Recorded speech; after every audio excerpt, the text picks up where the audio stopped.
to do, and then I will fill you guys in on everything, is pull this up so I can see the other set of of text, just to make sure I don't miss anything. All right, so here is what's been going on, gang. I have been so if anybody missed this, um, Chicago has had over the last few days a number of the federal agents have been there. There have been a number of claims that there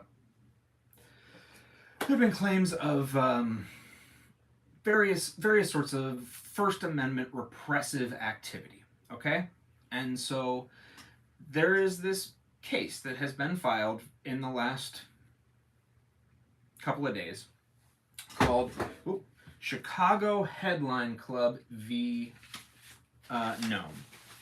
And all of this stuff is in my shared document. So if you go to my link tree, which is you should be able to find in my profile or some, it's all over the place. It's if you know where Linktree is, it's /BrianODC. Go there, go to my shared documents, and in I want to say First Amendment cases, you should be able to find it.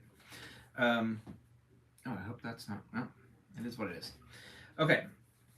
And I've got a few of the documents in there. Basically, they filed a case against the federal government for repressing their First Amendment rights. Is it repressive if the group is committing crimes? No. No. So one of the kind of implied parts of the First Amendment is that the federal government cannot restrict your right to free speech, but there are exemptions. There are situations where they can, and so sorry, that was not a very clear statement. Sorry. Okay, so I just walked out of 3 hours of listening to this. My brain is a little bit scrambled.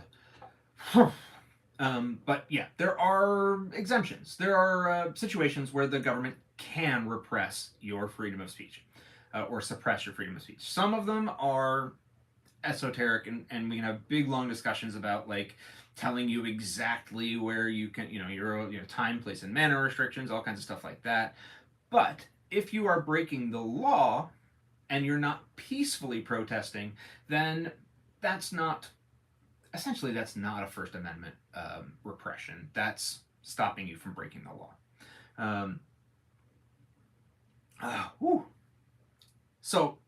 But this is a case where all of the plaintiffs are allegedly they were totally peaceful. They weren't doing anything wrong. And there's kind of two groups here. One is just regular people who were peacefully protesting, and the other group of people in this case were journalists. Okay, so they were there being journalists. They were there writing stuff down. They were there, reporting on the situation. And all of these people, the journalists and the people who were peacefully sitting there, were in some way or another stopped from exercising that First Amendment activity. Thank you, Beth Aroni. Stopped from exercising that First Amendment activity by federal troops, okay? And that was through really repressive means, according to this case. And those means included being pepper sprayed, I don't know about pepper sprayed.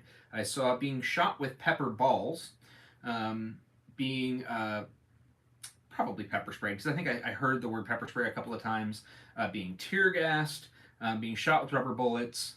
What else did I hear in there? I don't know, several things like that. Hey, Allie, how's it going? So things like that, okay?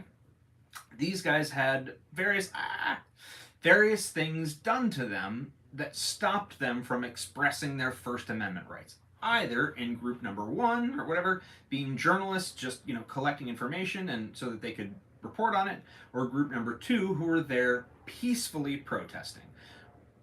Now, there are other questions about whether overly restrictive means were used on people who were breaking the law. That's another question, Okay? That's another question. This entire question, in order to keep it nice and clean, is all about people who did not do, they were just peacefully protesting. And kind of the best example here, which is sort of my favorite because it creates um, like an extra level of First Amendment practice, is there was a Presbyterian minister. This was not just any Presbyterian minister, he was the like head minister priest guy at the First Presbyterian Church of in Chicago, like some big fancy Presbyterian church, and he was like the big guy, and he was apparently standing. I'm sure this is a little bit over dramatized, like but they say he was standing in the street trying to offer prayer, and he was uh, tear gassed in the face, I believe, or he was sprayed in the face with something while that was going on, and shot with pepper balls while praying. I mean, really not good optics, right? Like not what you want to see. That's really good example of repressing someone's freedom of speech. And repressing someone's religion, and there were a couple different people who are religious figures involved who were able to say that they were bringing. There was him who was Presbyterian, and there was also a Catholic priest who were bringing people down to the protest, and they stopped bringing them due to safety concerns, which means the federal government has now repressed people's religious expression. Ooh, you can't do that. So that's what we're talking about in this case. Can the state dictate a designated area for First Amendment activity, time, place, and manner? Yes, they can. That is the time, place, and manner restrictions.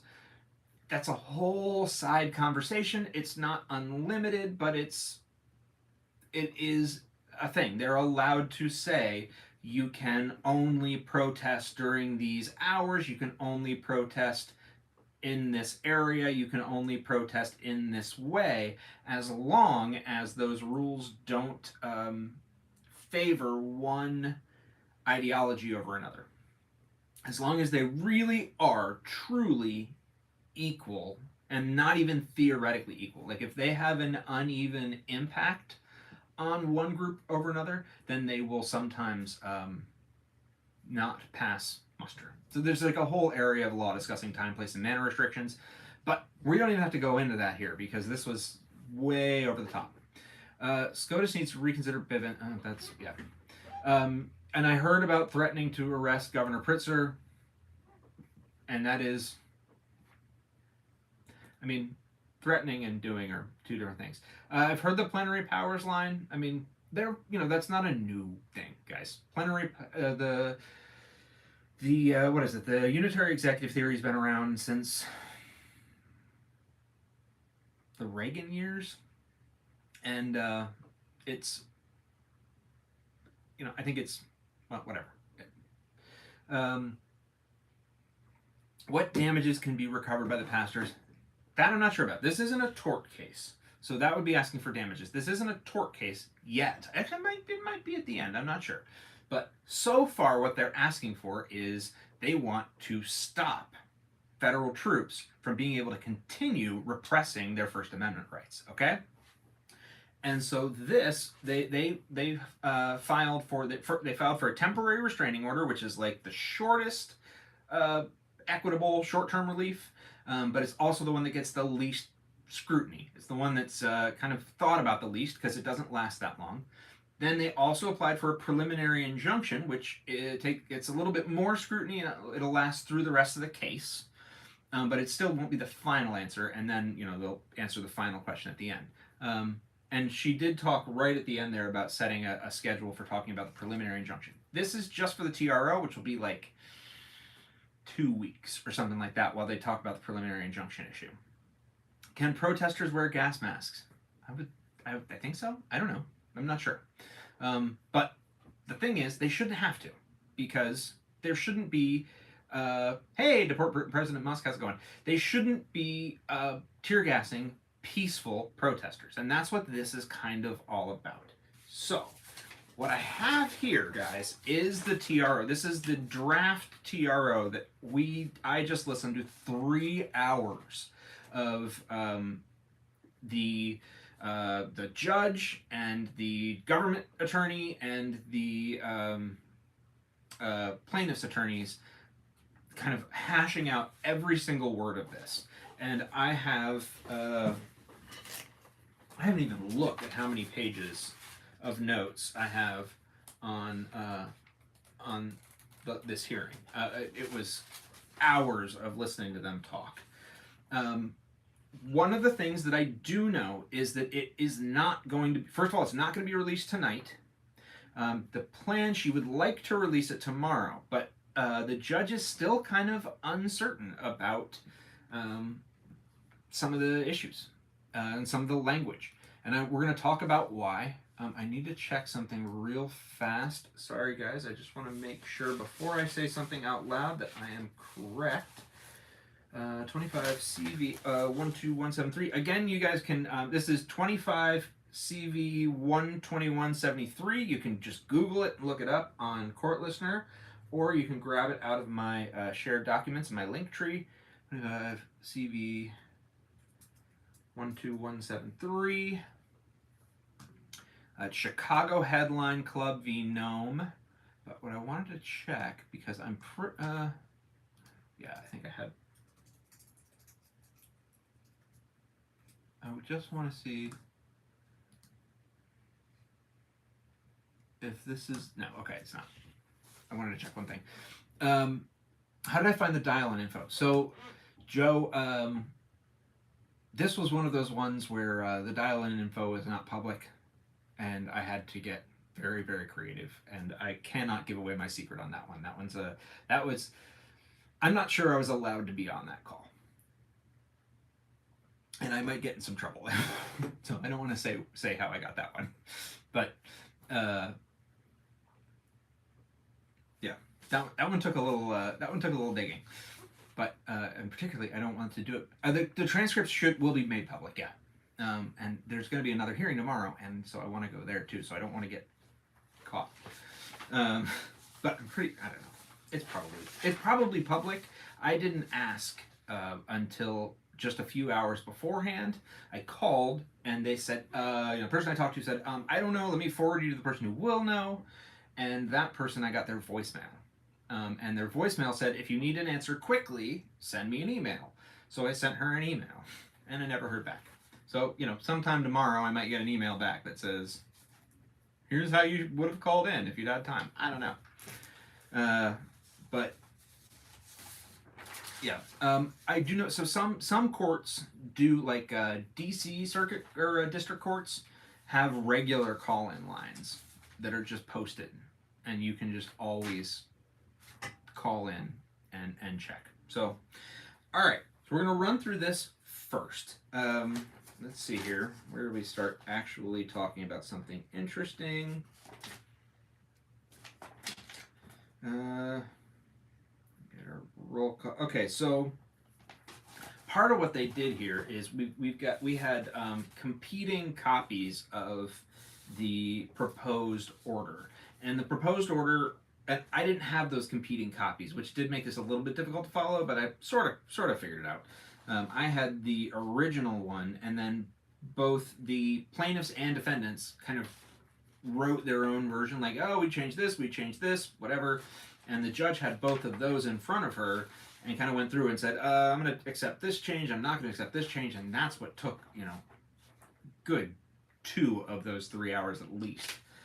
Was going through and changing this thing word by word, and we'll get there in a minute. But I didn't have that in front of me. But before we got there, the judge went through. First, the judge had to demonstrate that there was going to be a restraining order, that this was something that was going to happen. And so we had to go through that part of the law first. So I'm going to tell you guys how that all went down. Let's see here. So one of the first things, so right at the beginning, before she gets started, she says, "Hey, does anybody have any objections up front?" Okay, so what case we're talking about? This is Chicago Headline Club v. Noem. This is a First Amendment case where a group of journalists and peaceful protesters who were pepper sprayed and things in Chicago are suing the federal government to enjoin them from continuing to do so. And I just sat through the TRO hearing, and I'm going to tell you guys what happened. So the government attorney said that he wanted the restraining order restricted to only the ICE facility. He said, there was this Broadview facility where this particular event occurred, where a bunch of people were there and they were pepper sprayed and stuff. It was like a protest outside of this facility. And he said, your restraining order should only be whatever in place outside of that facility. That should be the only place where it's thing. And she said, absolutely not. She said, based on, given the record, I tried to write as fast as I could, which means this is absolutely illegible. So I'm going to do the best I can. Oh, I'm glad, Brooke. I'm so glad I'm helping. Is that where they pepper sprayed an 86-year-old woman? Very possible. I know one of the plaintiffs here is a 67-year-old retired painter, like house painter. One was a priest.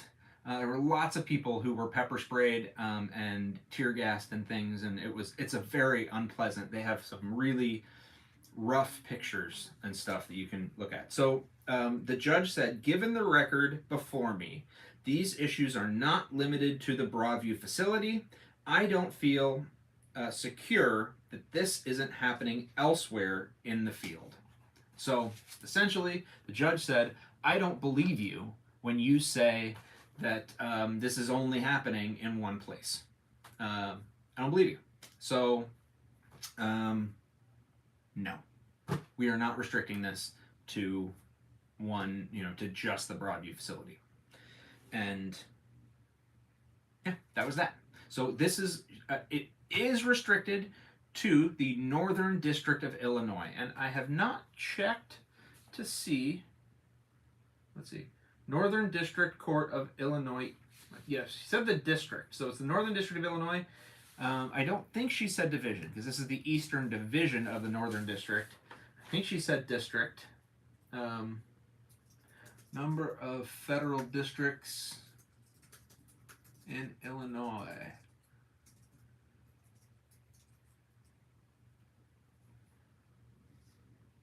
Northern, Central, and Southern. So it's going to be kind of probably the northern third of the state of Illinois.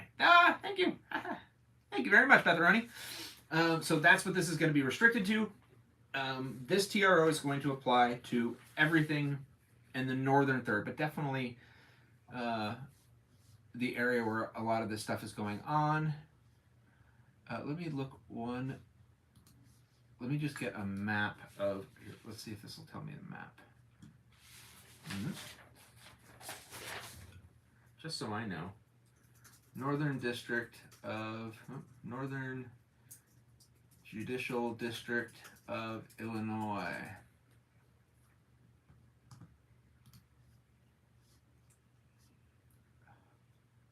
It's not very helpful. It's probably the greater Chicago area, but that's where these guys are being sent anyway, so whatever. Temporary restraining order, TRO, yes. And we will get into what it stops them from, because there's a lot of stuff and there's a lot of talking there. So, let's see. That was the first big question he had. And basically he just said, okay, I give up. And then I do know that let's see. Otherwise, can I get to the points of my ruling? Yep.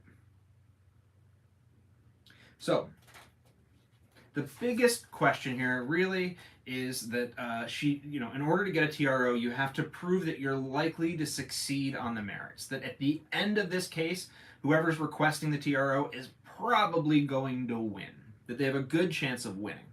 And this case is based mostly on 3 different theories. One is the First Amendment. 2 is something called, what was it called? FINRA, I think, if I can read, RFRA, which I'll get back to in a second. And the third was the Fourth Amendment. And so she went through each of those and demonstrated that they were likely to succeed on all three of them. And so I'm just going to look at this real quick. They have to prove that they have an injury in fact. They actually have a real injury. I'm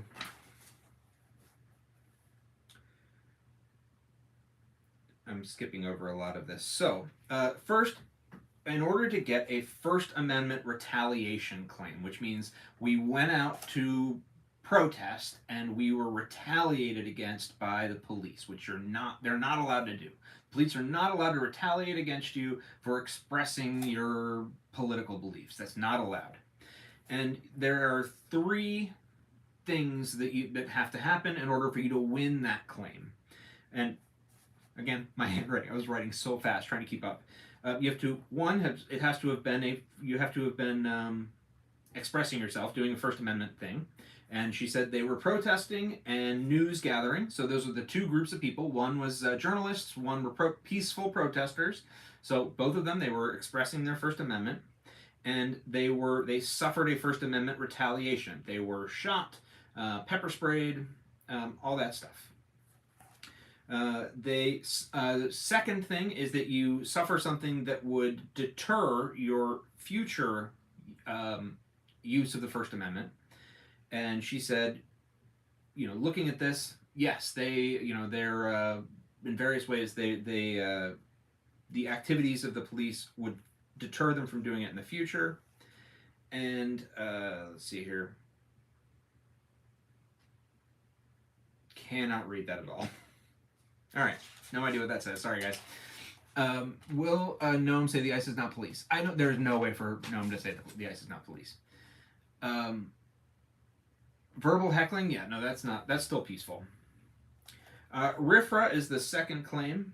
RFRA is about a substantial burden on religious exercise.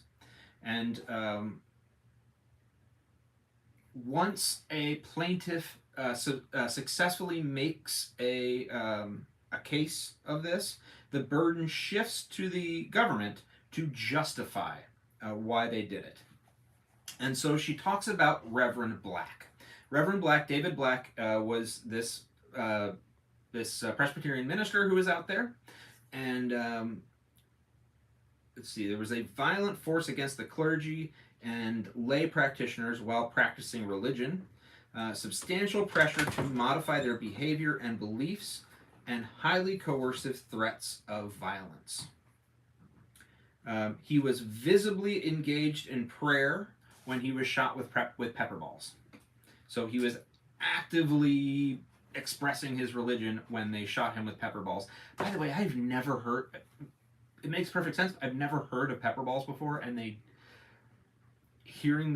it's a little silly to say it in your mouth, like pepper ball, pepper, pepper, pepper. So I feel a little silly saying it over and over again. Let's see here. Oh, shoot. Sorry, I did something I can't do. Right. Saying mean things is not justification for being attacked by the state. That's correct. Oh, I'm so glad, Jack. I'm glad to hear that I'm coming to help. Yes, this is Chicago, and this is the TRO that I just sat through the 3-hour hearing on. And this is another big thing. They were forced to choose between their faith practice and their health and safety. And this is where we come back to this question of, they said that they had people that they had brought down to this protest, and the next day they wanted to come back, but they left certain people behind because they said it wasn't safe to bring people with health conditions or younger people or things like that. So those people were not allowed to come down, even though it was part of the expression of their faith. They were not allowed to come down and express their faith because of the fear that came from the activities of these police. So that is enough of an example of a substantial burden on religious exercise that this now shifts it over to the government to demonstrate why they were justified in doing this. And essentially, let's see if she responds. She said the clergy have stopped bringing certain people down to practice religion due to safety concerns, and she said that because of that, so when it shifts over, now it has to go through strict scrutiny.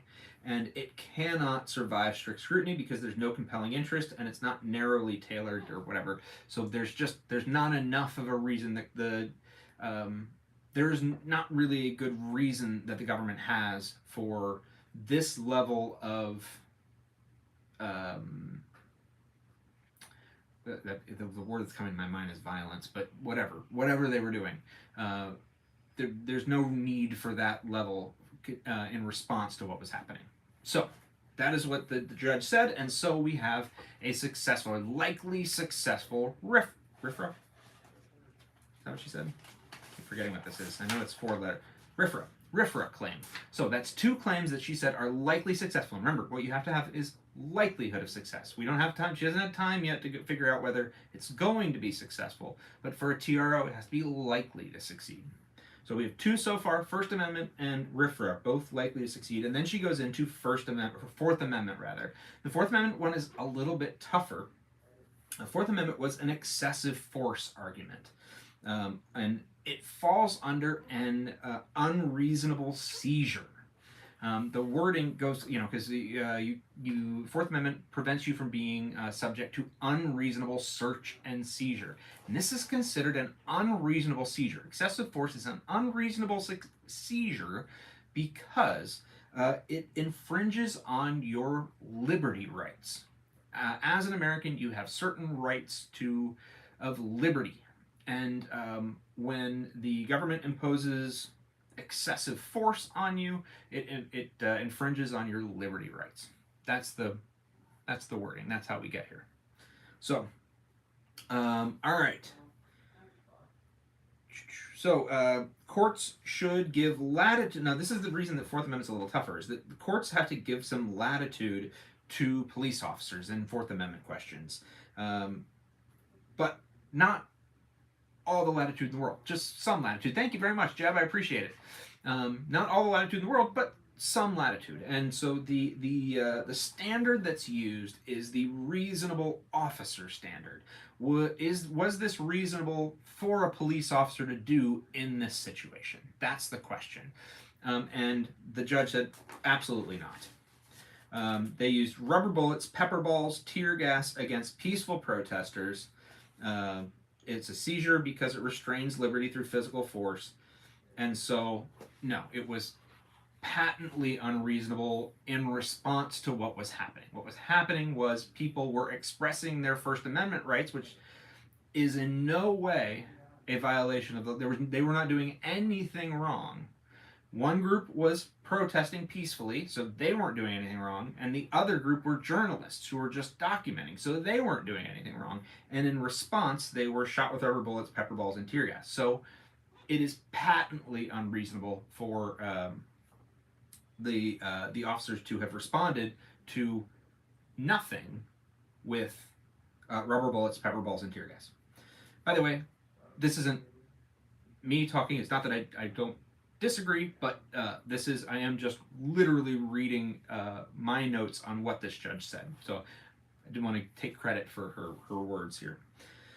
Okay, so because of that, the likelihood of success of the plaintiffs is high. It's a very high likelihood that they will succeed, and on all 3 claims: on the First Amendment claim, on the RFRA claim, and on the Fourth Amendment claim. So with that in mind, there are actually 2 other things that have to be met in order for a TRO, but the big one, and especially with a First Amendment claim, is that first one, the likelihood of success, because the other 2, with a First Amendment claim in particular, become much less important.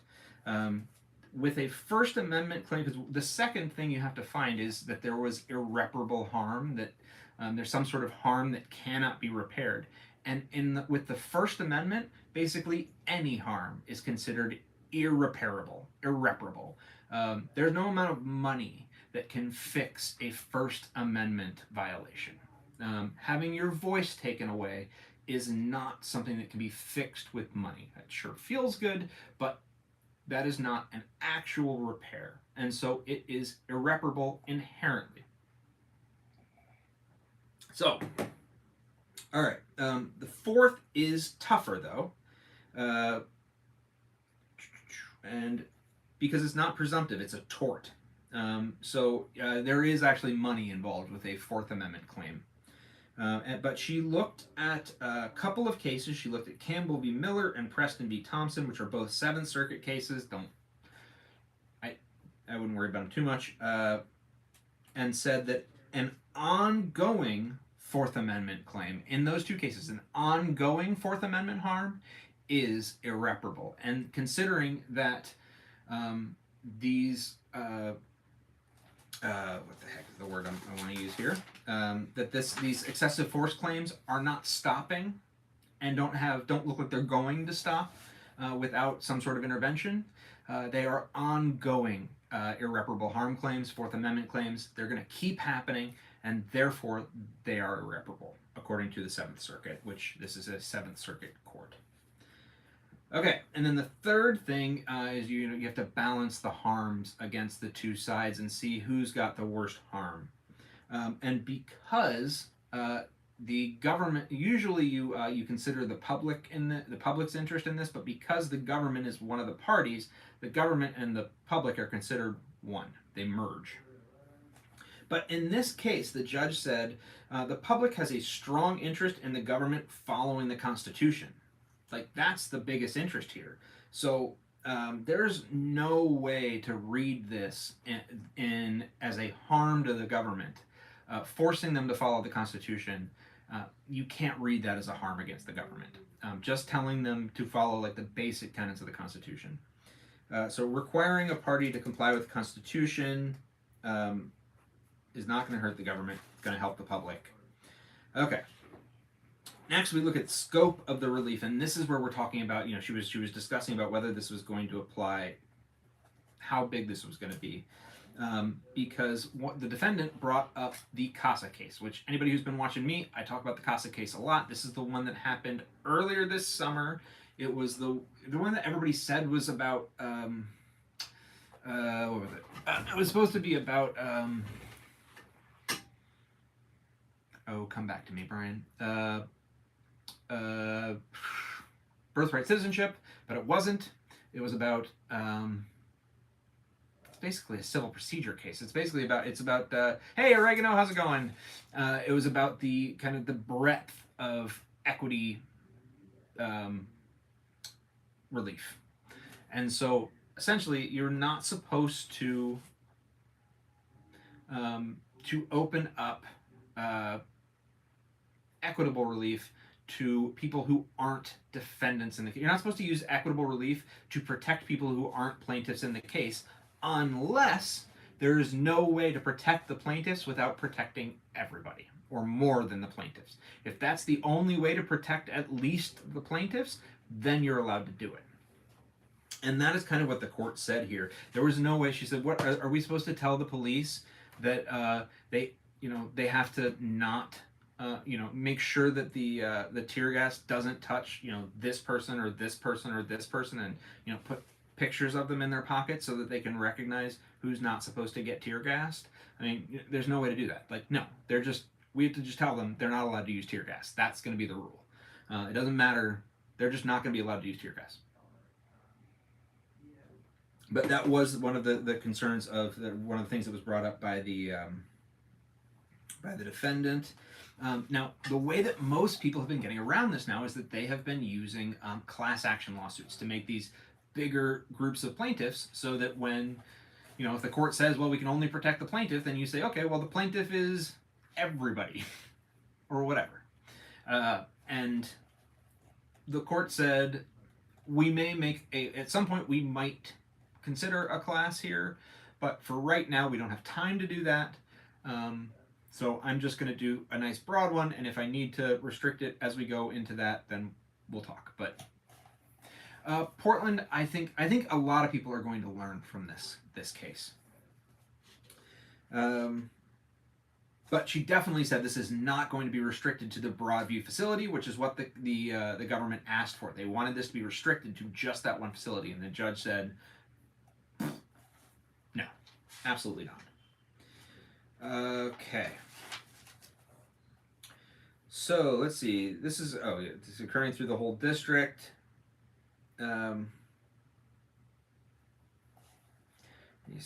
Oh, the one thing she did agree to, and she's correct, this is something that keeps happening, is that people tend to include the president as a defendant when he cannot be enjoined. And so she said he cannot, like, the office of the president cannot be specifically enjoined. Hey, Arambi, how's it going? So she agreed. Yeah, this applies to everybody on the list except the actual president, which does not mean that anybody's allowed to do this stuff at his order. It just means that he specifically is not on this list anymore. And she also pointed out that he doesn't really need to be on this list. And then the last question was about security. She basically said, you're supposed to, if there's going to be damage potentially from this, then you're supposed to put money down to pay for the damage. But she was like, there's not going to be any damage. Why can't the office of the president be enjoined? I forget. It's oregano. It's one of those old. It's. I forget. It's something. It's either in the Constitution. It's either a constitutional provision or. It's one of those really clear things. I just always forget what it's from. The case that I'm discussing right now is Chicago Headline Club v. Noem. This is in my link tree if anybody wants to go check it out. Linktree/BrinoDC in the shared documents. First Amendment cases. Chicago Headline Club is the name of the case, and this is the case where they are. A group of journalists and protesters are suing the administration over restricting the First Amendment rights by tear gassing and pepper spraying and all that stuff protesters and journalists who were outside of an ICE facility. Okay, so that was the end of the ruling. She was like, "Okay, that's it. This is the end of my ruling. Because of that, a TRO will issue." End of conversation. And then the defendant asked for a stay pending appeal, and she told him to duck off. She said, what did she say? Yeah, I think she just said no. There's no reason for a stay, and no. So, I think that was just sort of the end of it. Okay, so that is when we get to this. And she was like, okay, having ruled, let's get into this. And she goes, this is going to be messy. And she was not kidding, because this was probably the next, I am going to guess, 2 to 2.5 hours. This, just going through these, what are we, 1, 2, 3, 4, 5 pages, was the next 2.5 hours of my life that I will not get back. This is Chicago Headline Club v. Noem. This is 25-CV-12173. 12173. Chicago Headline Club v. Noem. Guys, this is the case, one of the big cases to watch, I think, coming up. And this just was filed, I think the first filing was September 30th, so less than a week. Okay. And I'm going to try to figure out the best way to go through this, because I have so many notes. But I want to just tell you the parts that are interesting and important.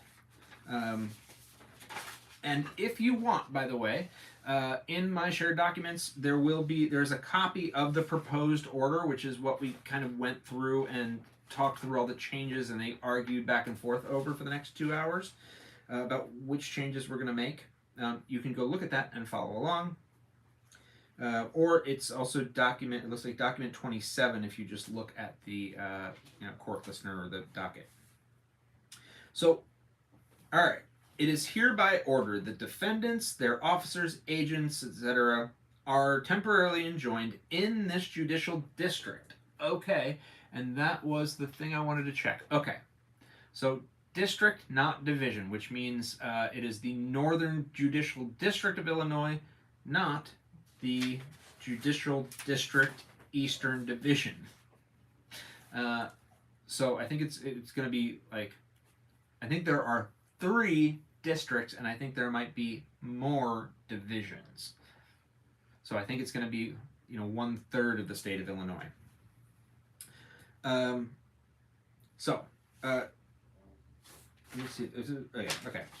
So first, the government is essentially, federal agents are enjoined from dispersing, arresting, threatening to arrest, threatening or using physical force against any person whom they know or reasonably should know is a journalist.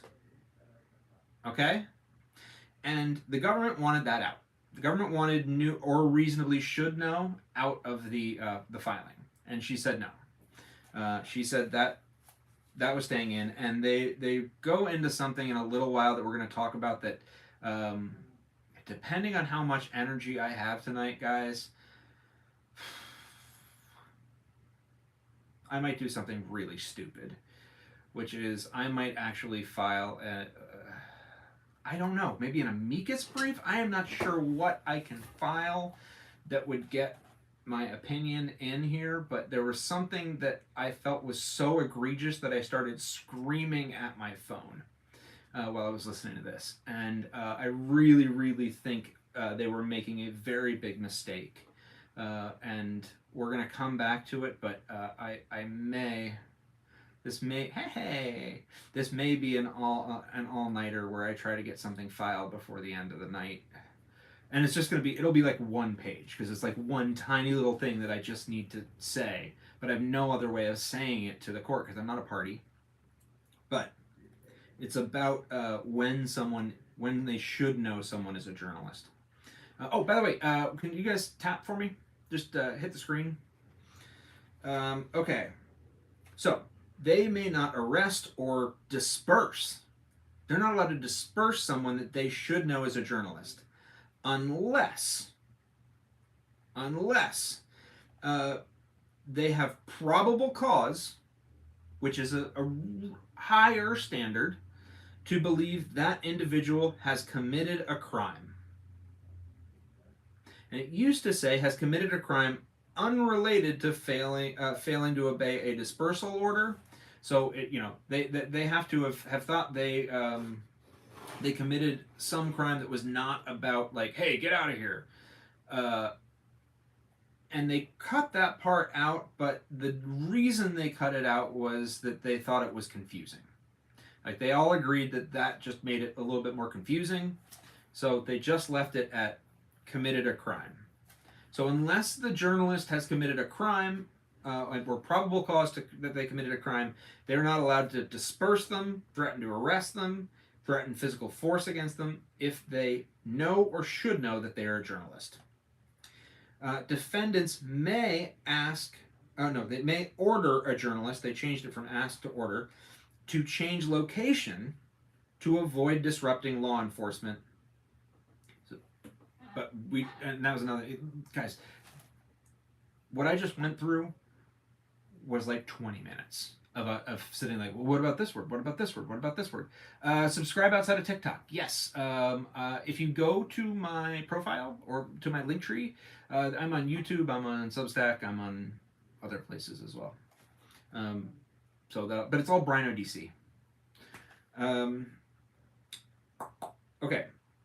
So, defendants may order a journalist to change locations to avoid disrupting law enforcement as long as, and they scratched out the original version of this and replaced it with, as long as the journalist has objectively reasonable time to comply and objective something or other opportunity to report and observe something or other. I don't know. Basically, they're allowed to ask them to go somewhere else. Oh, that's what it was. So they're allowed to ask them, hey, can you move over there and report from over there? But the journalist still needs to be able to report.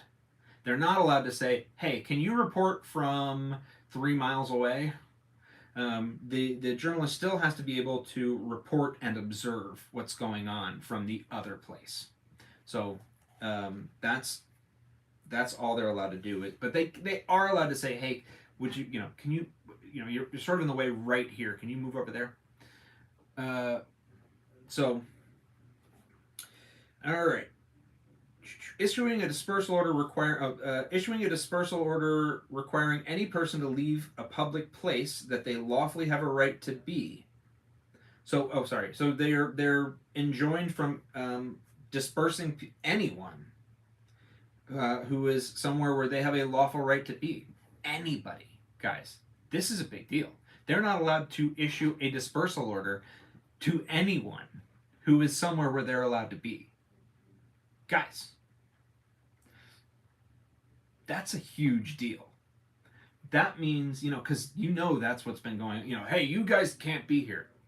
Yes, we can. You need to get out of here. No, no, we will not. They're not allowed to tell them to leave. If they're on a public street, if they're outside of something that in a public area, they are not allowed to tell them to leave. A public park, anything like that, you are not allowed to tell them to leave. Public spaces, public sidewalks, yeah, they are enjoined from doing that. Except circumstances as defined by DHS use of force policy, and this was another half-hour conversation, that there are sort of rules of engagement, within the DHS policy, but the judge clarified that it had to be based on the rules that were written in 2023. So they're not allowed to change the rules. They're allowed to, if there are, sometimes there are situations. And this was part of the big thing. This was a lot of what the discussion was about. Like, the judge is sitting there, like, trying to think of situations where, like, some kind of a real emergency could come up, where the officers, like, legitimately, 100% legitimately needed to get people to move. And like, from every objective view of this situation, what they were asking was reasonable, totally reasonable. She was trying to come up with situations like that and make sure that they were written into here, and make sure that she didn't end up creating a bad situation. And that's why this took so long, and why she ended up saying, hey, we're going to wait until tomorrow to actually issue this, because I need to sit with this overnight, and because there's a couple of things that just I'm not sure about. I just need to think through. So why would it be any different from normal law enforcement? I don't think it is. I think that that these rules, and that's what she said. She said, you may not ask anyone to leave a public place. They have a lawful place to be, unless, and she had something in front of her. I don't know what it was, but it was, like the rules for when, like a pretty legitimate explanation for when they're allowed to ask people to move because of some sort of an emergency or something. And actually, I'm going to come back to this in a little bit when we really get into it, but I want to give you the example that she brought up that she was really, really concerned about, because she kind of kept coming back to this, which was, let's say there's a big crowd. They are 100% peacefully protesting. These guys are, there's no question, everybody here is peacefully protesting. Nobody is breaking the law. But in the middle of these peaceful protesters, there's a mosquito flying around me. In the middle of these peaceful protesters, somebody gets hurt or has a heart attack or something and needs emergency care immediately. And because of the noise or whatever, nobody doing anything wrong, but just because of the situation, nobody realizes what's going on. And the officers need to clear a path to get this sick, injured person out of here. She was like, I am very concerned about creating a situation where they are legally stopped from doing that, from doing what is, a pretty, all around reasonable thing, because I haven't thought it through properly. And that was sort of the example that she kept coming back to, is, somebody is, has a heart attack in the middle of a big group of people protesting peacefully who just are all standing and the person falls down and they can't see that the person's down, but the officers can, and they're trying to let everybody know, we need you to disperse so that we can get to this person. Like, how do we deal with that? So it was, I will say, for, it was 3 hours long. Everybody was kind of working together. These are the kind of legal conversations that I have been very lucky to be involved in a number of times, where everybody's kind of just trying to make it work. Hey, Danette, how's it going? Sometimes not. Sometimes that's not what happens. But sometimes you end up where you're on the opposite sides, but everybody's just trying to get to the end in the best way possible. And that was really the impression that I got. So why is she trying to think of every situation? Because she is writing essentially a new law here. What she is writing here is a new, infallible, unbroken law that people can't violate. And so she needs to think through. This is what lawyers have to do. You got to think. It's a law that's only going to last for 2 weeks. But in those 2 weeks, something bad could happen. So she needs to make sure that she's thought through kind of all of the possibilities before she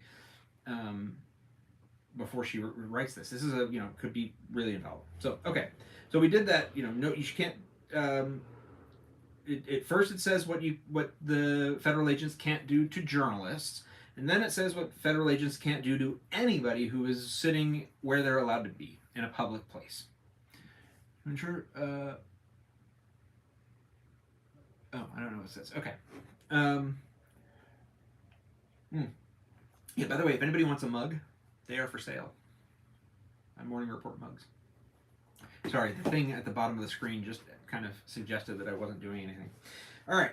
So the next couple of things we're going to talk about, I got to be a little bit careful because there's some algorithm language here. And this is pretty much where we ran into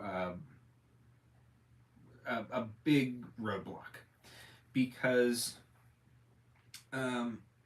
this is a list. It says essentially the federal agents are enjoined from using riot control weapons on members of the press, protesters, or religious practitioners who are not themselves posing a threat of imminent physical harm to a law enforcement officer or another person.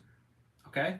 So again, we talked earlier about, what happens if people are sort of breaking laws or something like that.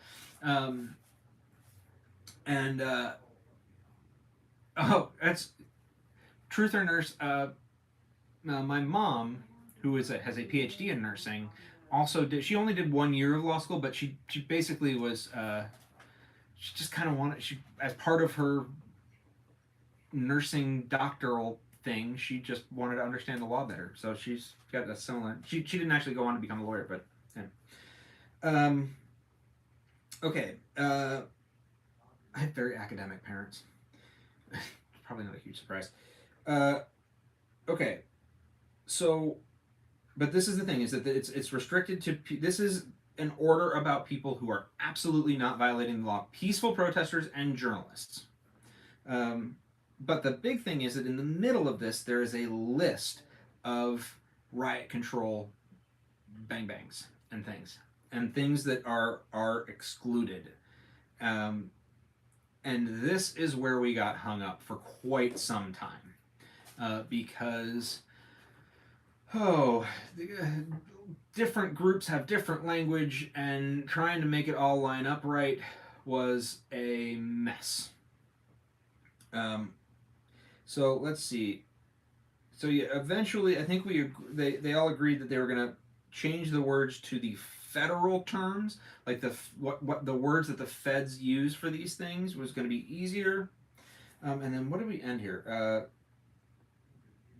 And then there was this whole conversation we had about which, so again, we're getting into these terms that the federal policing people use, and that are kind of built into these policies. These federal agency policies, and so the two terms are active resistance and assaultive resistance. Okay, I'm just going to explain these to you, and then I will get back to a different conversation we had about them, but I want you to at least understand what they are, because I thought it was kind of interesting. So, the government lawyer brought this up. There's something called active resistance. Active resistance is where a person is resisting an officer in some way, but the actions of that person are directed at the officer's actions. And the problem was he was talking so fast that I wrote that. That's not the guy who said it a lot better. That was the best I could write at the time. But the idea was that the person resisting is focusing their resistance on what the officer's doing. They're trying to stop the officer from doing something either to them or to somebody else, but really what their focus is on stopping the action. They are resisting whatever the action is. The other thing is called assaultive resistance. And assaultive resistance is when the actions are directed at the officer. The person in question is trying to harm the actual they're not trying to stop them from doing something, they're trying to hurt them. And these are two different things, and they do divide these up apparently in the way that they respond to them and the level of response. Even if they're kind of pushing back in the same way, apparently, officers are supposed to respond differently if the goal of the person is kind of, I guess, without another way of saying this, like nicer.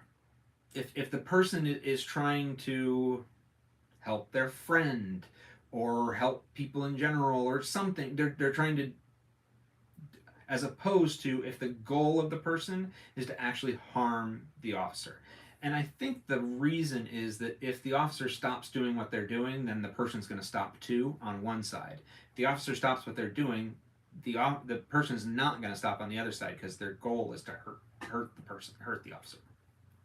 So active resistance, assaultive resistance, and according to this lawyer, all of these different devices that the officers use are allowed to be used in different ways depending on whether the situation is a situation of active resistance or assaultive resistance. Okay, so we have a whole conversation about that lasts like 20 minutes. And we're going into all of this stuff, talking about active resistance and assaultive resistance and how we're going to break all of this stuff down in here. The problem is that, as the plaintiffs point out, the people that we're talking about here aren't doing either. We're talking about people, according to the actual language here, we're talking about journalists, so they're not resisting at all, unless what they're resisting is being stopped from journaling, which they're not allowed to be stopped from doing, according to this, or people who are peacefully protesting or expressing their religious beliefs, which they're also really not, they're not allowed to, So the people who are protected by this aren't doing either of those things. So this was sort of the discussion, is that the government attorney kept kind of returning to these two concepts and about kind of figuring all of that out and figuring out which of these pieces of gear we were going to be allowed to use when and how and all of that stuff. And the plaintiffs, who were representing the journalists and stuff, were like, none of that is relevant because nobody covered by this is resisting. Like, by the very terms of this TRO, this is not about people who are actively or assaultively resisting. This is about peaceful protesters. And you're not allowed to stop them from peacefully protesting, so it shouldn't be an issue. Unless you go up and do something to them and they try to stop you from doing that thing to them, which you're not allowed to do, remember the circle, this shouldn't come up. So, that went on for a very long time. And I'm only explaining it to you because I did think it was kind of an interesting conversation, but eventually I started to get very bored. And the judge at some point, this is part of where the judge was like, look, I need to, we're going to need to come back to this. I need a night with all this information because this will only apply to the greater Chicago area, kind of northern Illinois. Because the judge really only has jurisdiction over that area. Let me see if there's anything else I want to throw in about that whole conversation, because, like I said, at some point I got bored and I stopped taking notes because it was like, oh my god, you guys. Like, I get that you both have a point to make here, but like we've heard it already. What stops them? So it lasts for 2 weeks because during those 2 weeks they will decide whether or not to institute a preliminary injunction, which would last longer. The TRO is kind of a lower standard. And they've already appealed it, so the Court of Appeals could overturn it, which would be very frustrating because I just sat through those 3 hours. But I don't know. I don't think. I thought it was pretty well reasoned. But we're still, guys. This is page 1. So does it work similar to domestic injunctions where you have a temporary and then a permanent? Yeah. I mean, a permanent injunction is something that comes at the end of the case. A temporary injunction is something that comes kind of at the beginning, and you haven't really thought things through, but you just think things through as well as you can with what you have in short term. But everybody kind of gets that you don't have enough stuff yet to really answer it for good. Does it? Let's see here. Oh, Ben, you just became the 50th member of my fan club. That's kind of awesome. I got 50 members of my fan club. How cool is that? I got a fan club. That weirds me out. All right, so let's see. Using the various devices that were described at identified targets, if doing so could foreseeably result in injury to the press, protesters, or religious practitioners who are not posing a threat of imminent physical harm to a law enforcement officer. Oh, you're stopped from using any kind of those things if it could cause harm to one of those people who are not posing an imminent threat. And here is the problem. I got a little bored during this part, and so I think there may have been some changes made to this little section too that I kind of zoned out for. So I may have to wait until tomorrow to see a new version of section D, because I know there were some changes made to D, and it was while they were talking about that thing just over and over and over again, and I stopped taking notes for a little bit. Sorry about that, but it was, like I said, it was 3 hours. If they ignore the TRO, it's only happened, I mean, really, technically, it's really only fully happened twice in American history, so we don't know. Has it happened more? Maybe, but fully and completely, it's only happened twice in American history. So thank you very much, Laura. Okay, let's see here. Oh, I got 51. I even broke 50. That's pretty awesome.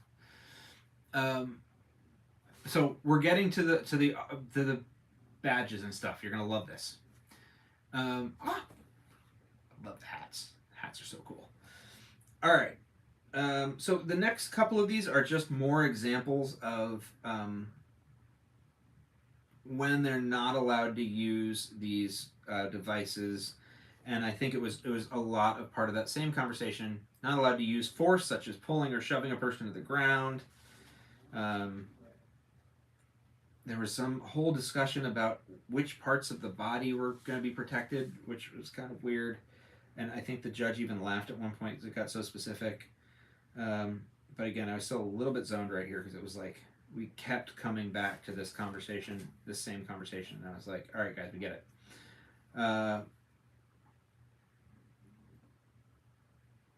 But the basic idea is that unless a person poses an imminent threat of causing serious bodily harm or death to a person, or any person in the area, or an officer, only in that situation are they allowed to use some sort of force. Uh, the next thing that's kind of interesting, so they're only allowed to use these devices if they give at least 2 separate warnings that can reasonably be heard by the targeted individual. So after all that other stuff, so after all that other stuff is met, after so provided that someone is causing harm or breaking the law or whatever it is, after they've met all of these other things, then they also have to give 2 warnings, and those 2 warnings have to be loud and clear enough that they can reasonably be heard by the targeted individuals, unless the threat of physical harm is so serious and imminent that a warning is infeasible. And there's a lot of discussion about basically whether or not they had any flexibility, and the judge was like, no, like this is about actual danger, like no. And we're going to come back also to the judge made some suggestions about when, like, this is not up to them. We'll get there in a minute.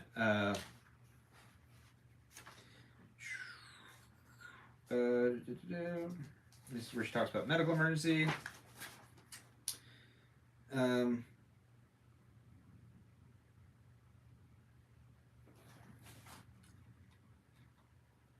right. So they are enjoined from seizing or arresting any non-violent protester who is not resisting a lawful dispersal order. They almost cut out the lawful dispersal order part. That kind of went back and forth. So they are allowed, if there is a lawful dispersal order, which I don't know what the requirements are for a lawful dispersal order, but considering that they're not allowed to ask people to disperse if they're somewhere legal, that's one of these requirements. So if you're in a park where you're allowed to be, they're not allowed to tell you to disperse. But if for whatever reason they are allowed to tell you to disperse, then they can't touch you. But then it sounds like they can, unless there is specific probable cause to believe the person has committed a crime. So basically, they're still allowed to arrest you if you're committing a crime. There's this whole thing that I think is still also, that one also I think had some, there's going to be some changes to it, and I'd like to see how it comes out tomorrow. Now this is the one where I got really upset, guys. So and this is the one where I may end up writing something tonight. So the question was, earlier on they said that things aren't allowed to be done to somebody who is a journalist or who an officer should reasonably know is a journalist. And one of these things is about when an officer should reasonably know that somebody's a journalist. And so they said, the following are indicia of being a journalist, should be considered indicia of being a journalist. So visual identification as a member of the press, such as carrying a professional press badge, wearing distinctive clothing or patches that identify the wearer as a member of the press, or carrying professional gear, such as a professional photographic or videographic equipment. And then there was a whole discussion about whether like standing off to the side and clearly like taking notes was indicia or not, and then kind of back and forth on that. I'm not sure where that ended up. These indicia are not exclusive, and a person need not exhibit every one to be considered a journalist under this order. What really, really bothered me is that apparently one of the people who sued had a press pass in his pocket. And the government said, well, when it says he's carrying, they can be carrying a professional press badge, can we cut that part because shouldn't they be wearing it? And I was expecting the defense to push back and say, no, just, you don't suddenly become not a journalist just because you don't have it in your pocket, or just because you don't have it on you. That doesn't make you not a journalist all of a sudden. And the plaintiff's attorneys were like, oh, we don't have an objection to that. And I started screaming. I started yelling and screaming at my phone. I was so angry because that to me is ridiculous. That is absolutely ridiculous. And that is the one that I might try to write something tonight and submit to the court, because I don't believe that should be cut. I think that carrying a professional press badge, whether it's in your pocket or on your shirt or anywhere, it shouldn't have to be, you know, in a place that is happens to be visible to an officer in order for you to magically become a journalist. You don't suddenly grow First Amendment rights because the officer saw your badge, and that is really problematic to me, and it really bothers me. So I don't know. The problem is that in order to submit something like that, you can't just submit something like that. So I'm going to have to go through a lot of hoops for the possibility that someone will look at something that they may not look at. It will take me all night to write, but I might do it anyway because I think it might be worth it. Don't worry, guys. We're coming to the visual identifier. So let's see. This is the kind of thing I think legal precedent will be used to shield bad behavior. Yeah, that was my problem. That was my concern. Secretary agent or secret agent Dan. But we're getting to something that I'm really excited about. So, are you guys ready for this? Do me a favor. Tap the screen. Tap the screen for a minute. We got a good one coming. We got a really good one coming. I am very excited about this. This is what got me. This is what got me out of bed. This is what got me excited about this case. It is further ordered that all federal agents must have visible identification, name and or badge number affixed to their uniform and prominently displayed, including when wearing riot gear. There we go. Now, there's then this entire discussion for a very long time about when there was an exception to this.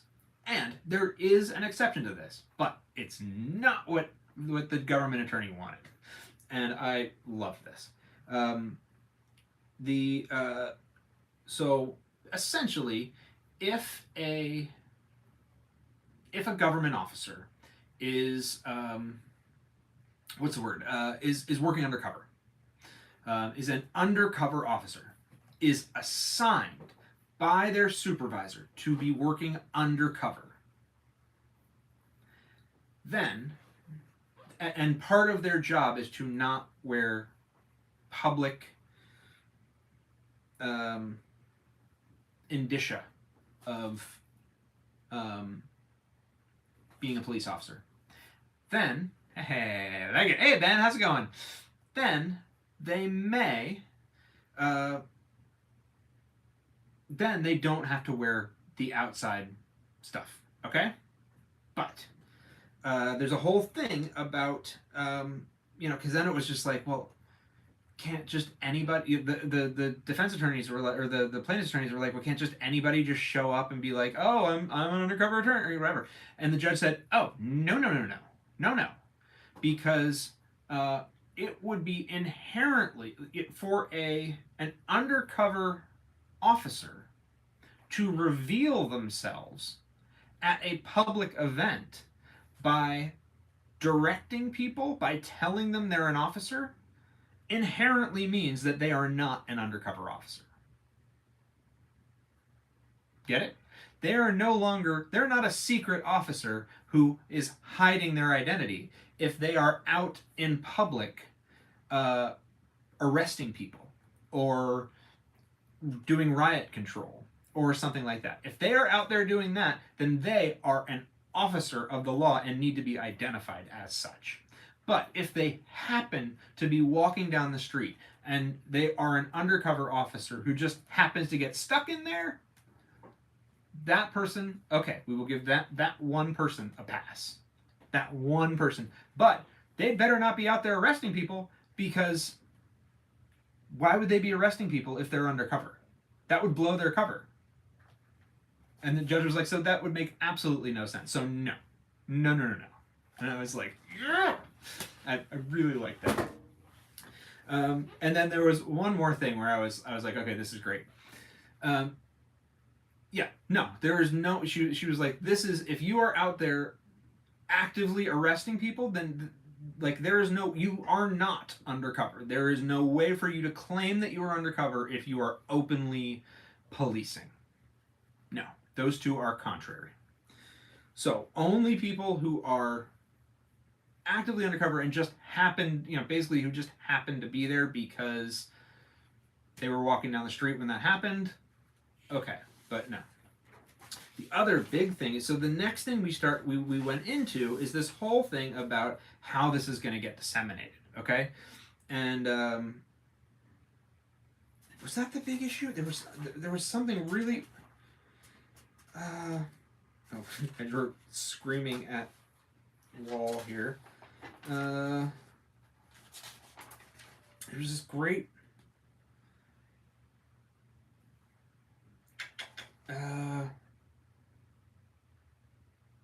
Basically, this guy was trying to go through. It might have been that, where he was talking about like situations where that can't be it. Where was it? It was down at the bottom of one of these pages. I know. Let's see here. Undercover's fine. Everyone else needs an identifier, and the identifier needs to identify. She said, their agency, their name, and their number. And where was that last thing? It was so good. I gotta find it. There it is. Okay.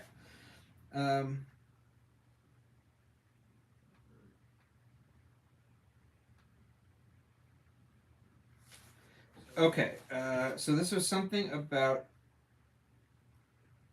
They were talking about figuring out. There's something about a risk in here. There's something about figuring out a risk at a time, and I can't remember where it was exactly. I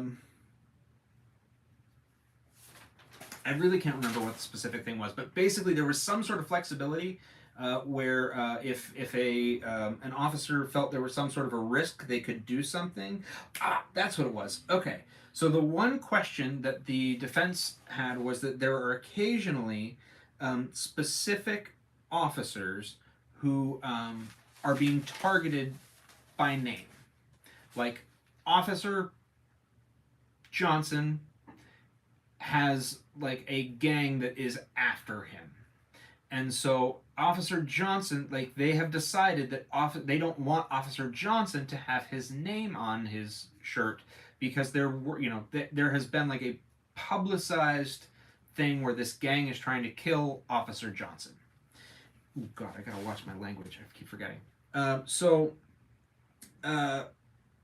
in that case there's this thing and so there was this thing where sometimes there's like a risk whatever, and the judge said, well, there's always a risk, you're police officers. And so what I don't want to hear is that the officer thought there was a risk, so they put tape over their badge or something. And the defense attorney or the government attorney said, gave that whole story. He's like, well, we have these situations sometimes where we have one specific officer that we need to have, protect or something. And the judge said, okay, in that situation, bring the officer in here. Bring the officer in here and tell me the story, and I will decide that one officer may cover up that officer's name. But you need to bring that up. So the attorney kept trying to be like, so like we can make that decision on our own. No, you can bring that officer into my courtroom and explain the situation, and I will make we will make a list if we need to or whatever. This officer may cover up that officer's name, that one officer, but you need to bring the officer in here and I will make a decision. I was like, okay. All right, that was a mic drop. So, and that was right near the end, so it was good to kind of woke me back up a little bit. Yeah, let's see if we got anything else right here at the end. Not limiting it to the neighborhood, that was a big thing. So there was this big discussion about who these were going to be sent to, because there's a whole discussion about how this is going to get disseminated. And one of the things was, she said, okay. We want this out before this weekend, and we will be a little bit flexible with it getting out, but it needs to get to everybody within 48 hours once it goes out. So it should be distributed on a rolling basis, but no later than 48 hours. Um, it needs to be to every officer in the area. And the defense guy was like, well, I'm trying to like limit the language here because it says, to all employees, and that means it's going to all of our IT people and everything, and that's a lot of people, and whatever. And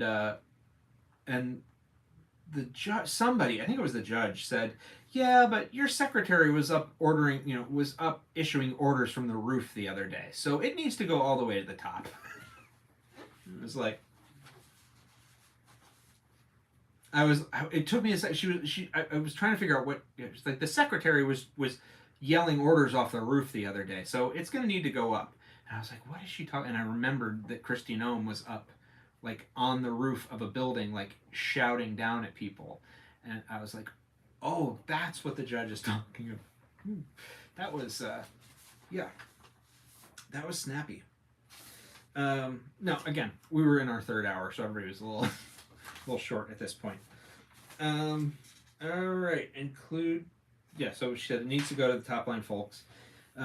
If there's a directive issued that says, this was another interesting thing I thought was, she said, I used to be a, counsel to the Chicago Police Department, and, she's like, this is just some friendly advice, frankly. This is not part of the order, but I don't think you, to the government attorney, should be re-describing this to anybody. I think the reason that we're trying to be so careful in how we write this is so you can just hand it to people and say this is the order and let them read it for themselves. I don't recommend re-explaining any of this to anybody because there's I think that everybody should read this for themselves firsthand and understand it for themselves. I think that's going to be the best way to do it, and in my experience working with police and working as a counsel for that, I think that's the best way to do it. Section 6 of the TRO, $0 in security. So when you do a TRO, so for example, the TRO is going to stop something from happening that's in favor of one side or the other, right? Usually the plaintiff, but it's going to stop something from happening, and sometimes that might be, I'm trying to think of a good example. Let's say we're digging somewhere, and we have to stop digging for a week. But the problem is, if we stop digging, there's a potential that the hole's going to collapse. Well, we'll stop digging, but if that hole collapses, somebody's got to pay for it. So, in order to agree to stop digging for that week, the other side may need to put some money down in case that hole collapses to cover the damage. So that's the security that would be put down in a case like that. And security is usually required in the case of a TRO or a preliminary injunction to cover whatever the damage might be. But the judge said in this case there's no damage in requiring the government to follow the Constitution. Will this stop the non-federal bounty hunter? I don't know. Non-federal? This is specifically, I think, just restricting, let's see, federal agents. So this is very specifically stopping federal agents. And they did talk, she did ask who was involved, and he said at the moment it was mostly or possibly entirely ICE, DHS, or ICE and Customs and Border Patrol, CBP. He said that was, at the moment, seemed to be the only officers that were involved in these situations right now. I think that's what's going on. But this is the first, there's been a lot of complaints, and this has been sort of a, people have been asking me for months, it doesn't this violate the First Amendment, doesn't, whatever. And I can get, it feels like, but the problem is saying that it does in theory without somebody trying to enforce it. It's kind of pointless. So I was really hoping and waiting for a case to come along so I could have something to look through, and a set of facts that I could talk about and read through and apply this stuff to. So we finally got one. But I am surprised it took this long. So let's see here. So that's what she said. Parties need to. Oh, yeah. So okay. So here's what's going to happen now. Any chance this will be considered overteach dictating to federal agencies? Overreach.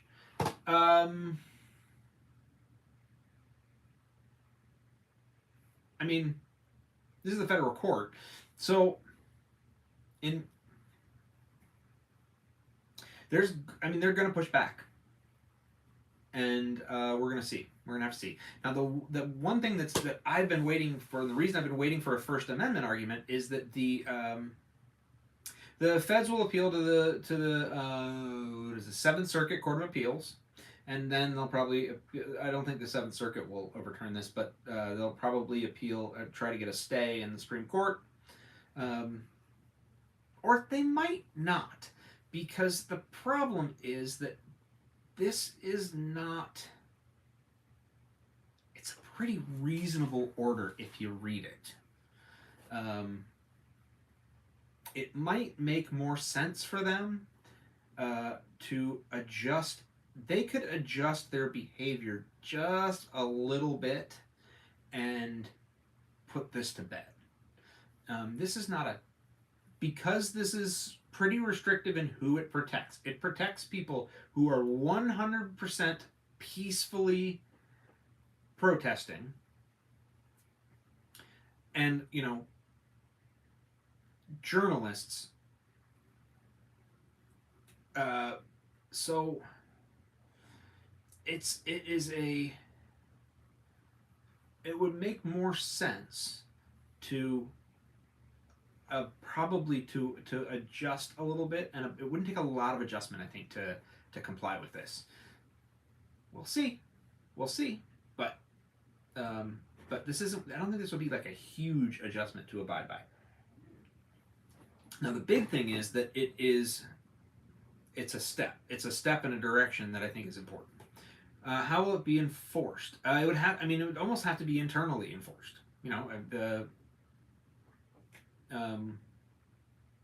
The officers are going to have to enforce themselves. They're going to have to self-modulate. But this case is a perfect vehicle, and these are the cases. These are the cases you want.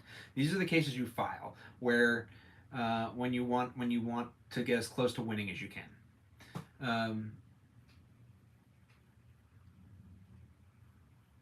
Someone identifies as a journalist if they're a social media journalist. So I don't know. And I think so. The organizations, there are a lot of plaintiffs here. I think that the plaintiffs in this case tend to be mostly, but not entirely, professional journalists. But there are a couple who were, more non-professional journalists. There's the Chicago Headline Club, which is a kind of a members-only, club of professional journalists.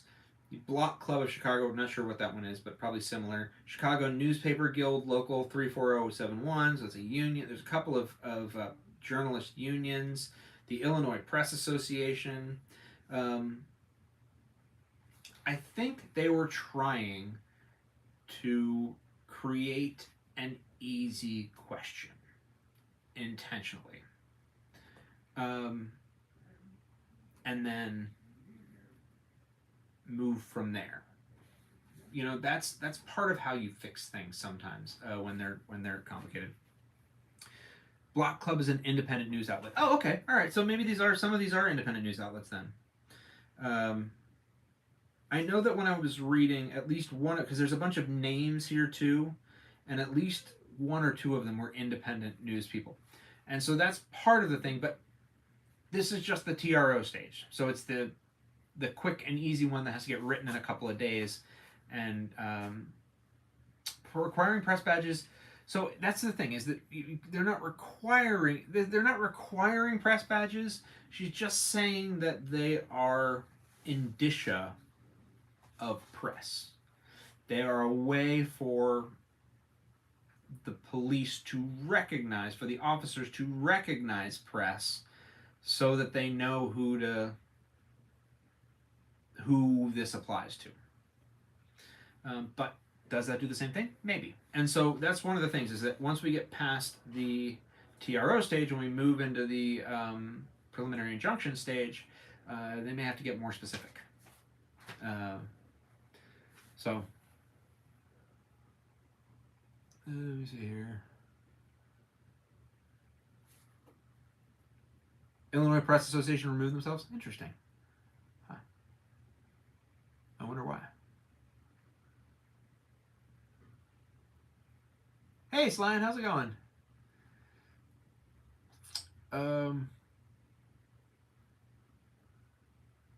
So yeah, I don't know whether social media journalists and that sort of thing are protected, but I would think so. One of the things that it says here is visual identification. I mean, I could put a thing on myself that says press, a patch or a badge or something. I need to make something up. I think the idea was just, if they look like press, treat them like press. But I do think it should be adjusted a little bit, and that would probably be what I would write tonight.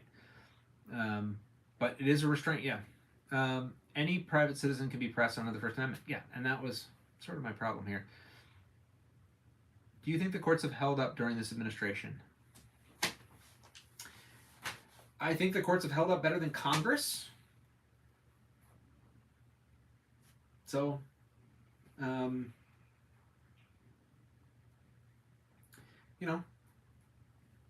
think that the courts aren't operating that much, like, they're not operating universes differently than they do any other year. Congress is operating like a completely different animal. And so I would say that the courts are acting a little differently, but they're within the... I think we would be annoyed with them with some of the stuff they're doing in a normal year. I think by comparison, they are probably the branch that's acting most like it's supposed to right now. So, do I think these cases will bring this madness to a halt? I don't know.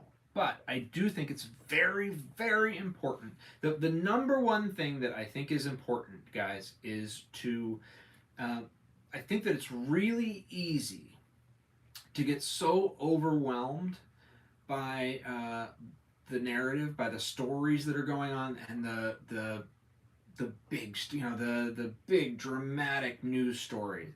And all of the news stories are just, the world is ending. Every single story is just,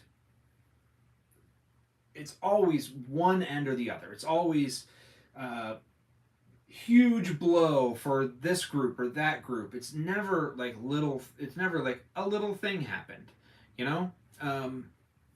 it's a procedural case went through, like, okay. So I think it's important more than ever right now to pay attention to specifically what happened and ignore some of the hyperbole, ignore some of that excitement, and because that hyperbole and that excitement will overwhelm you and make you think that there's no point in doing anything about it anyway, because you've already lost. What's the point? And if we agree that everything is already over, then there's no point in doing anything at all anyway, so why bother? So if you focus more specifically on exactly what's actually happened, whether it's good or bad, but specifically on what's happened, what's good or bad, then it becomes less overwhelming. And that way, yeah, even when it's bad, even when it's not good, whatever, um, it's still not catastrophic. And so you have to focus on, the little tiny elements of bad that things are, instead of the tsunami that it can feel like or sound like if you allow the narrative to get into your head. And it gets into my head too. Don't get me wrong. There are days when I'm like, oh, okay, I can't do this anymore. And I have to sit there and go, no, no, no, stop, and think. I talk about that Casa case a lot. I thought the world was ending when Casa came out. Secret Asian Dan is over on YouTube right now, who just said Rome fell and yet here we are. It took 400 years for Rome to fall, guys. We always think of Rome falling, and I'm not criticizing you, Dan, at all. You're absolutely correct. But it just made me think of something, which is that it took 400 years for Rome to fall. It These things don't happen like that, but it can feel that way if you let it. And that's why it's important to focus on exactly what's happening right now more than any other time, probably in my lifetime anyway. So, good or bad, and some of these things, we have these little wins and losses, but they're not huge, because none of this is that huge. The world will survive. But you have to pay attention to how big and little these things are. And it's also important to note when things go from here to here, you have to notice that they went from here to here and not from here to here. Because later, when they do go to here, you have to note that they've progressed another time. If you think they've already gone here, then you won't notice when they keep going. Got it. So that's another reason that's important to pay attention to when bad things happen, but they're little bad things. So I hope that made some sort of sense. Okay, so here's where we are. This case we're going to hear in the morning. I'm going to get up in the morning. I may not do a morning report tomorrow because there is a hearing on this case in the morning, and I want to hear it. And I have not. I've been doing this all day, and I have not done any research.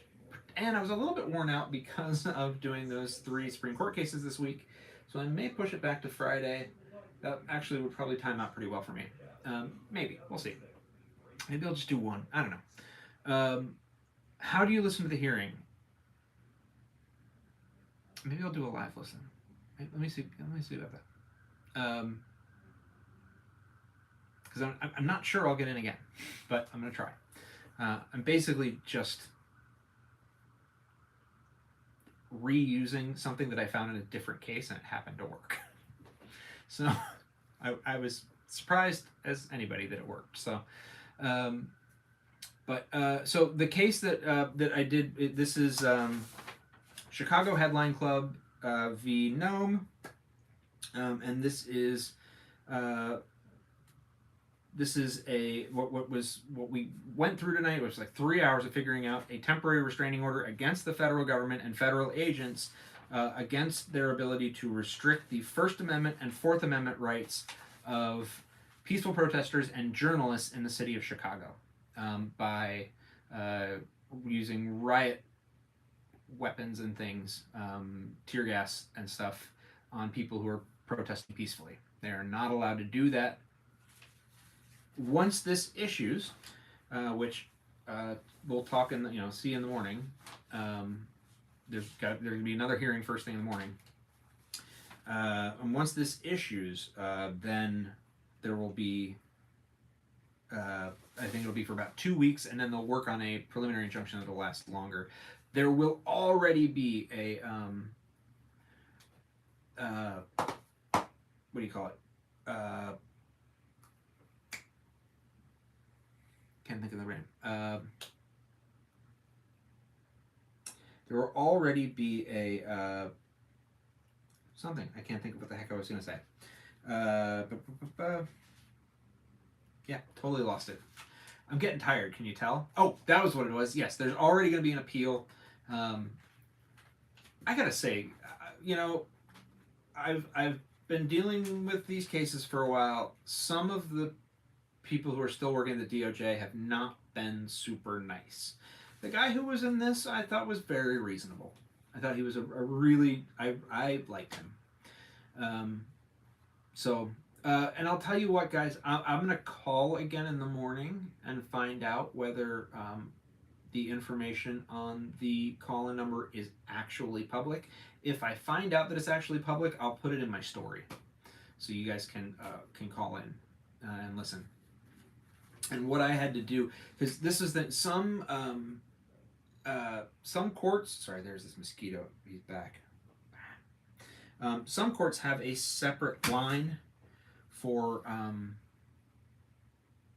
the public to call in on, one that is like kind of automatically muted, and I couldn't find that number for this, so I ended up finding the actual attorney line. And it's supposed to be that, like, as soon as you go in there, you're supposed to announce yourself, and it makes like an announcement that you came in.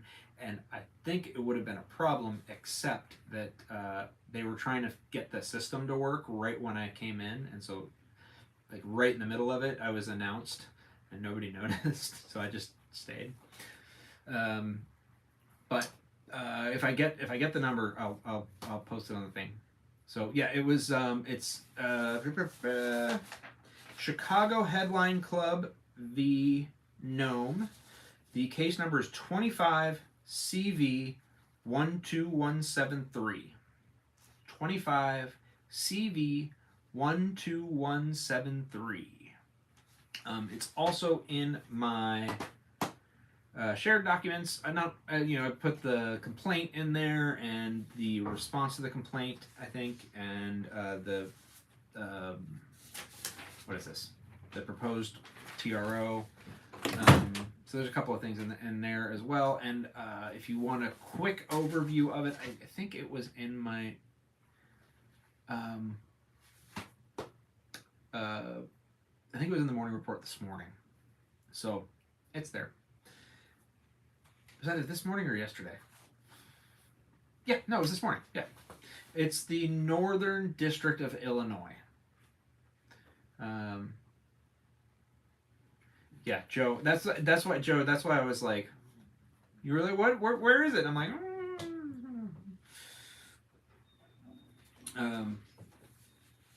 it might have been fine. I didn't hear back. So, okay. So I'm gonna wrap it up, I think now. Yeah, because I've been in here for quite a while. But as soon as I get more on this, I will let you all know tomorrow. I think this is going to be a really interesting and important case, and we're going to see what happens with the appeal. I think the appeal's going to.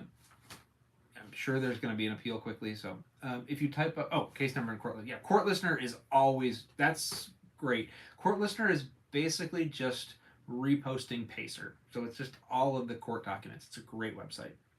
The TRO is not effective right now because they are still working on it, basically.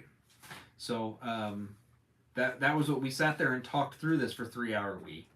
They talked through this for 3 hours, but there were still some questions. And so the judge wants to sit with it overnight. She's going to come up with a new draft in the morning, and I don't know if it's just going to be this is the draft or if she's going to talk to them more in the morning. But either way, it's going to be tomorrow at the very earliest. But she said she definitely wants it done before the weekend, so it's going to have to be tomorrow or Friday. So anyway, yeah. All right, everybody. Thank you all for watching, and I will see you all tomorrow. Have a great night, everybody. Thanks a lot. Where is this?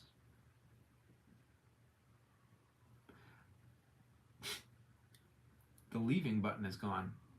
Okay. Well.